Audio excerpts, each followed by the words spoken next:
I'm Abrielle Millett for BYU-Idaho Radio, and today I'm on the phone with Teddy Nichols. He is the Events and Outreach Manager for Downtown Driggs Association. Teddy, can you tell me a little bit about yourself before we get into all the amazing events that you have down in Downtown Driggs? Yeah. First off, Aubrielle, thanks for having me on. I'm excited to have the opportunity to talk about our programming. But yeah, my name's Teddy Nichols, and I'm the Events and Outreach Manager for Downtown Driggs Association. Um, I have lived in Teton Valley since 2019 and really love to call this place home.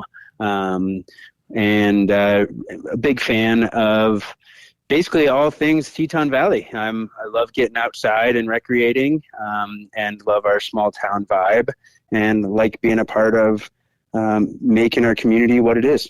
It's super fun to have so many things in the area. How far is Driggs from Rexburg, would you say? Yeah, it depends on weather conditions, certainly, but generally speaking, I would say Rexburg is about 50 minutes from Driggs. Downtown Driggs Association, how did you get involved with this group? So we're a private nonprofit, and I joined the Downtown Driggs Association roughly a year ago at this point, after doing the commute over Teton Pass for a long time. I was fed up with that commute and wanted to find work closer to home, instead of feeling like I was commuting and not really engaging in my own community. I wanted to find an opportunity to be more involved. So I landed on the Downtown Driggs Association, and it's been a good fit for me. You guys do quite a few things like events and things.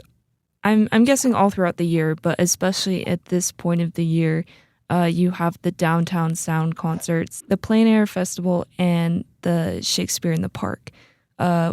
What can you tell me more about any of these events? Yeah, so you're right. We do have events all year round. The summer is definitely our busy season where we have quite a lot going on. The Downtown Sounds concert series runs from June through September, and we have 8 different shows that will be happening throughout the course of the summer, typically on Friday nights. However, we do have a couple shows at different times. The main goal of our Downtown Sounds concert series is to be a free music event. That's really the goal is to get community to gather together in the center of town for live music, enjoying summer evenings and bringing people together, to have a strong sense of community and just a relaxed, family-friendly atmosphere with great music. The Plein Air Fest.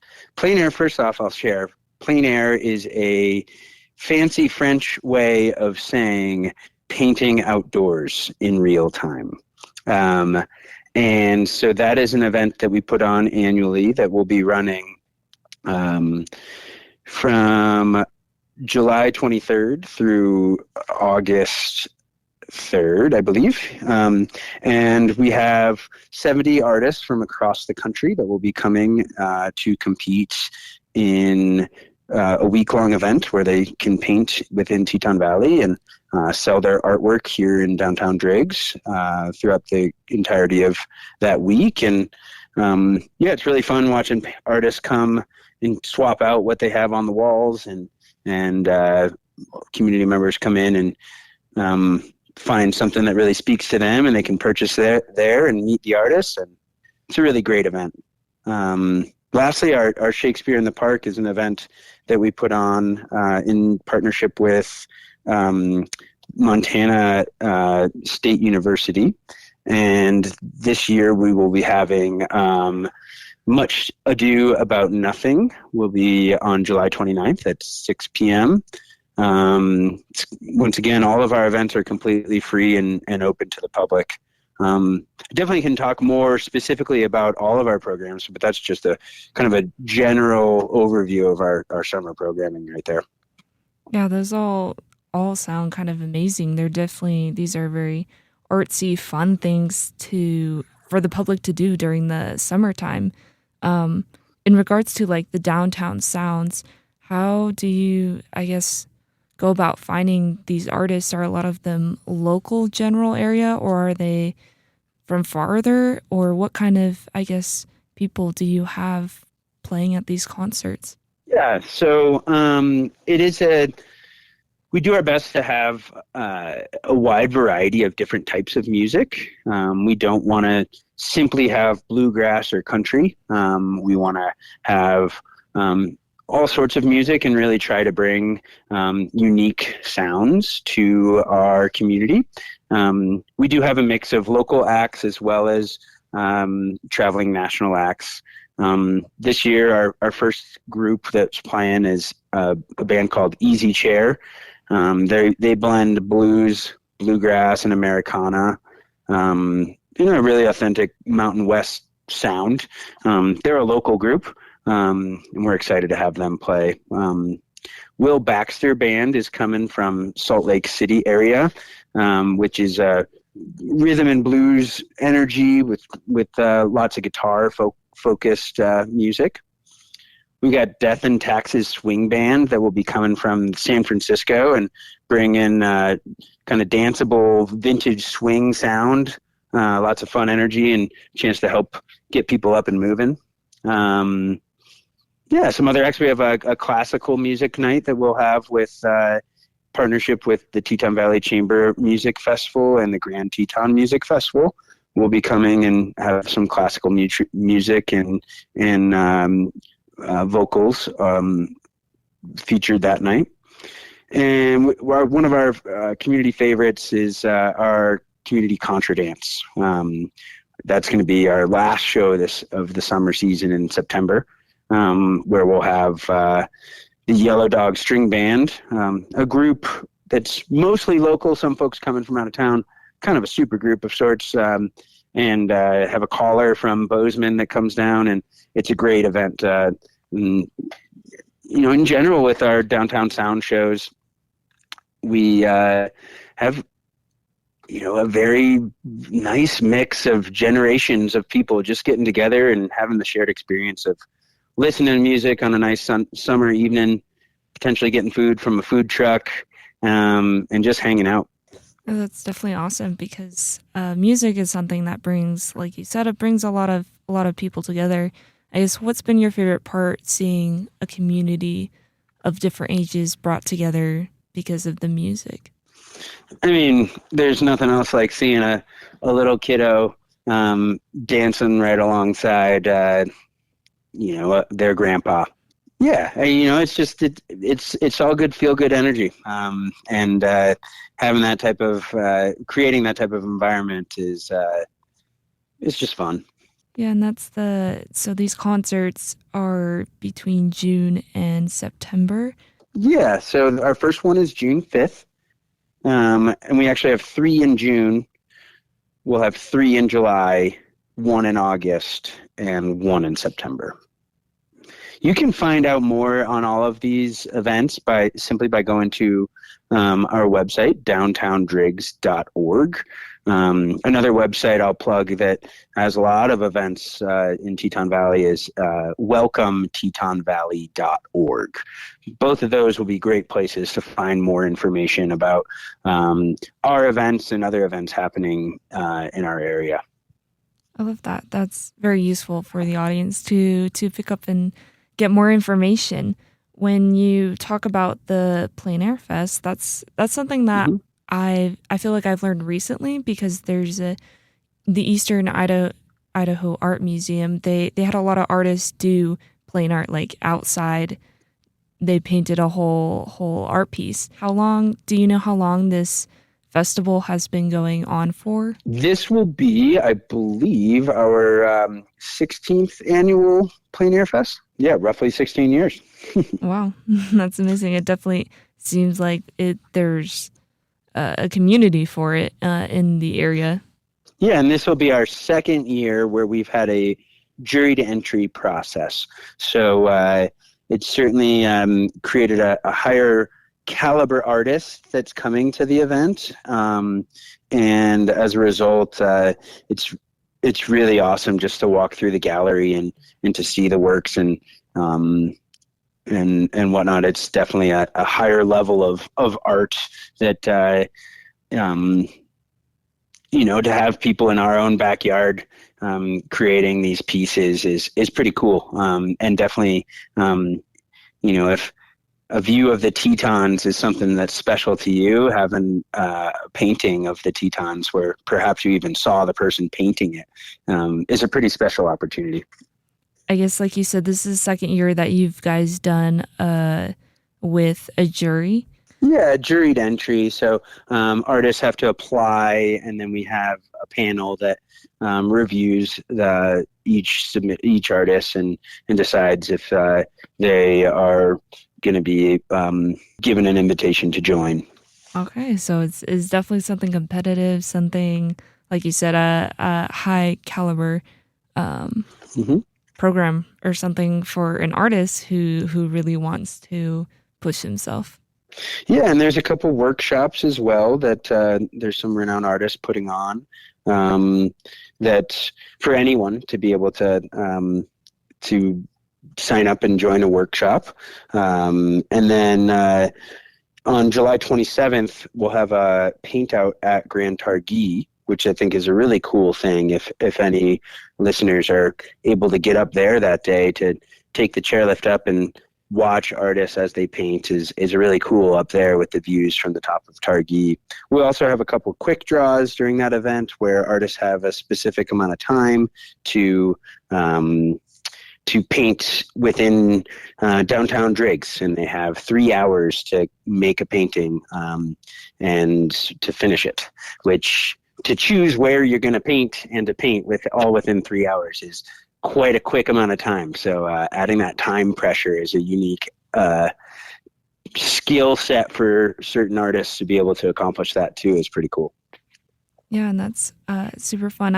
Is there a specific website for the Plein Art Festival, or is it along with the general Downtown Driggs Association page? Yeah, so if you just go to downtowndriggs.org, you'll be able to navigate and find our Plein Air Fest information pretty easily. Yeah, and I think I was able to find for a registered art, their festival dates are July 22nd to August 1st, and the public festival is July 26th to August 1st. Yeah, thank you. Yeah, and that's what the difference ultimately there is. That's when there'll start to be works of art for sale for the public to come and check out and find one that speaks to you. That's so cool. And for the workshop, so someone could go and learn from one of these artists in a class. Yeah, so we have a 2-day plein air workshop with Catherine Statz. That one actually has already sold out. She's a very famous painter who's coming to this event. But we do still have space available in a 2-day plein air workshop with another artist named John Lintott. And that's Saturday, July 25th and Sunday, July 26th. Good to know that it's important to, if someone wants to do a workshop with one of these artists, now is the time to sign up for that. Yeah, certainly, before they get all filled up.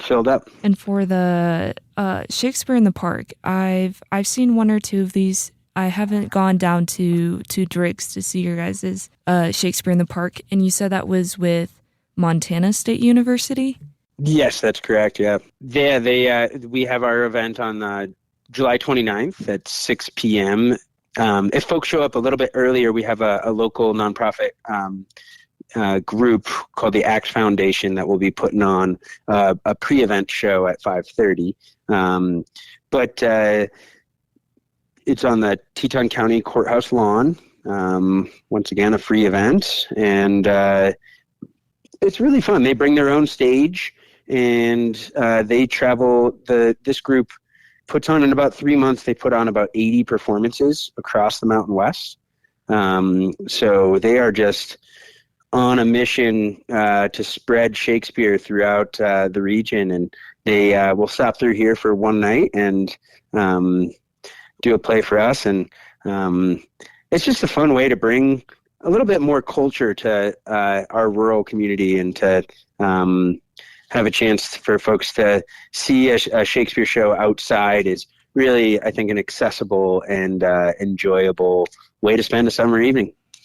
Yeah, it's definitely a unique opportunity. I've seen one before, and it's quite different. It's quite fun. What can you tell for someone who's never heard of the concept of Shakespeare in Park? What does that mean? I think I'd say first, you definitely don't have to be a Shakespeare expert to enjoy Shakespeare in the park. Watching theaters outdoor in the summer evening creates a pretty darn unique atmosphere. And I think it makes Shakespeare feel more relaxed and accessible. And yeah, ultimately it's Much Ado About Nothing is a play that should have some sharp dialogue. It's full of humor and misunderstanding and romance, and it should be a pretty fun and entertaining play. Yeah, I love Much Ado About Nothing. So it's definitely a fun one from Shakespeare. A great comedy and, like you said, romance, wit. It's something we're seeing for those who haven't seen Shakespeare before or love Shakespeare. Like you said, I do feel like it makes it a lot more accessible and more relaxing to have it in the park outside. Like you said, it's a fun evening. Is there anything else you'd like to add about the events that are coming up? Something you could say to encourage people to attend one or all of them? Yeah, I guess our mission as Downtown Driggs is to promote a vibrant and thriving downtown Driggs through free arts and cultural events. And whether you come to all or just to one of our events, that's really what it's all about, is bringing community together. So we hope to have people come out and be there and to join our community and to enjoy some free art and cultural events. And we definitely couldn't make any of these events happen without the support of some of our title sponsors. So we are incredibly grateful for the support of Silver Star, Teton Valley Healthcare, Grand Targhee Resort, and Yellowstone Teton Territory for helping us make these events possible and make these events free for members of our community. I'm Ariel Millett for BYU-Idaho Radio, and today I've been on the phone with Teddy Nichols. He's the Events and Outreach Manager for Downtown Driggs Association, and we've been talking about all the events that they have planned this summer at Downtown Driggs Association, and there's a lot going on, so everyone go attend those events. And thank you so much, Teddy, for talking to me today about what's going on. Ariel, it's been a pleasure. Thanks for having me on.